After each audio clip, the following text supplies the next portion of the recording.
Hi, welcome to The Creative Monk.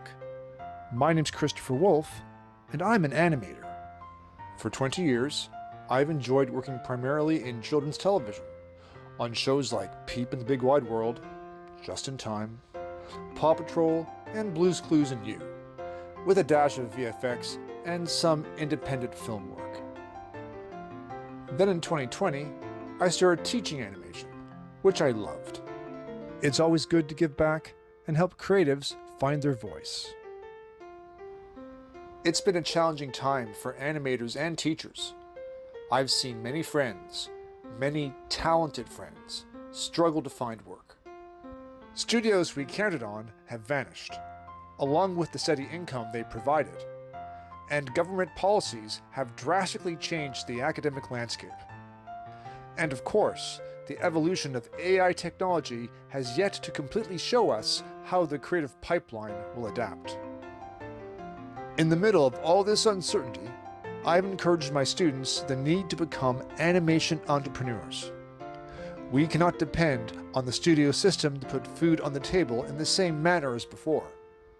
We must leverage our own creativity and build something new for ourselves. We can view this time of uncertainty as an opportunity of pure potential, where anything is possible. It is in this spirit of new frontiers and adventures that I wish to introduce you to someone. Do you remember why? Do you remember when? A moment in your life that forever changed you, filled you with joy, with a vision you could not completely understand, but it was always there, like a North Star, guiding you somewhere unknown. For me, it was Christmas 1982. I was 10. I was given a stuffed toy that completely changed my life. Yes, that's right, a stuffed toy. I was always a stuffed toy kid. I had tons of them, and I loved them all. As an animator in children's television, growing up is optional. The ever-present 6-year-old is there to try and find a playful moment to share with the world and give a child a moment to remember. These little characters I infused with personalities, made up stories, and filled me with a silly joy. I'm 53 years old, and I still have some lying around that give me a giggle to this very day. I named this new stuffed toy Gus, after the chubby mouse in Cinderella. But Gus was not a mouse.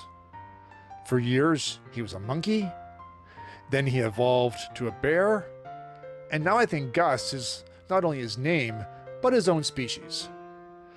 I discovered Gus on a shelf at W.H. Smith Bookstore in Bramley City Centre months before, and I could not take my eyes off him. My dear mom took notice, even though my dad wondered what planet I was from. Gus's personality evolved over time. He was a combination of some of my favorite cartoons and comic strips growing up. Fred Flintstone, Garfield the cat, Opus from Bloom County, Asterix and Obelix, Winnie-the-Pooh, with a touch of Charlie Brown. And let's not forget The Muppet Show. In high school, I debuted Gus and his friends in the story entitled Gus et la journée au frigo, which is now the full extent of my French. Gus is hungry, which is a theme in Gus's life, and he's trying to open the fridge for a snack. This is a tale of friendship and how you cannot do everything on your own. Later at Sheridan College, I was going to adapt the story for animation, but change the story into a work called Midnight Snack. Gus wanted some cookies and ends up being trapped inside the cookie jar. Why did I wait to share Gus with the world until now? Well, life got in the way. Raising 2 kids and working full-time in animation took up a lot of my time. So, there were moments I just needed to be away from my desk. But now, I have to get this done. I'm not getting any younger. Gus has taken many forms over the years, leaning sometimes to more of a Fred Flintstone kind of grouch. But these days, Gus has softened into something closer to Winnie-the-Pooh. Gus isn't innocent. At his heart, he is a tender soul who wants to share a space with those he loves in the comfort of a warm home and a good meal. Gus is always thinking about his next meal. Every meal is a celebration of life, and he wishes to enjoy each and every last one. According to Gus, there are 4 food groups: fruits and vegetables, whole grains, proteins, and ketchup. For Gus, a good time is a quiet cup of tea and a good book. But something happens when he hears music. Gus loves to dance, and when he hears a tune, he cannot help to tap a toe or do backflips on the dance floor.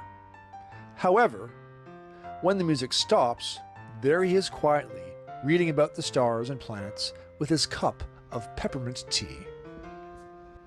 Gus can be a little bit clumsy. Keep your fine china away, especially if he's stomping to the fridge on an empty stomach. Gus doesn't want to break anything, but it just seems to happen. Parties are the worst. Gus will become very nervous, start bumping into things, and make a mess.